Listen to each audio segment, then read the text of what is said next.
Pengadilan Negeri Jakarta Selatan menggelar sidang putusan pra-peradilan Hasto Kristianto terkait penetapan tersangka dugaan penyuapan dan perintangan penyidikan pergantian antar waktu anggota DPR, Kamis petang.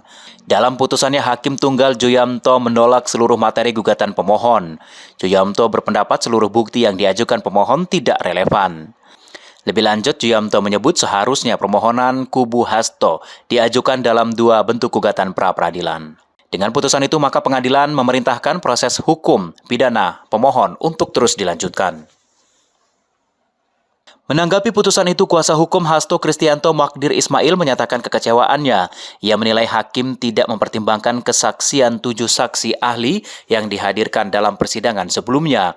Menurutnya, dengan gugurnya permohonan gugatan itu, kliennya akan fokus menghadapi persidangan pokok perkara di Pengadilan Tindak Pidana Korupsi Jakarta dan mempertimbangkan pengajuan pra-peradilan kembali.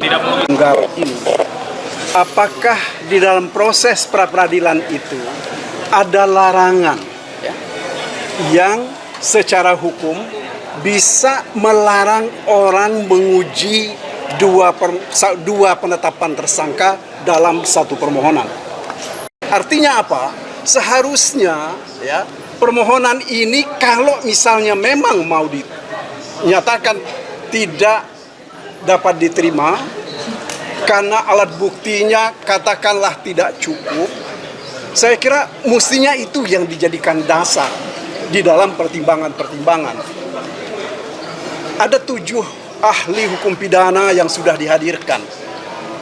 Semuanya menerangkan dengan lugas dan jelas bahwa penetapan tersangka itu harus ada terkait dengan pasal-pasalnya, itu harus ada korelasinya dengan pasal yang dipersangkakan. Selain itu, harus juga dilakukan semacam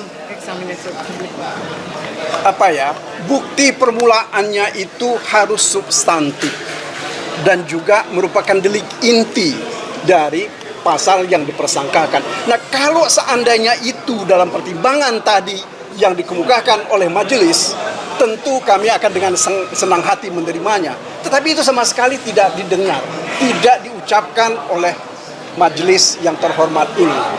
Pesan aja Pak, singkat dari kubunya Mas Hasto membuka opsi untuk mengajukan 2 laporan ya.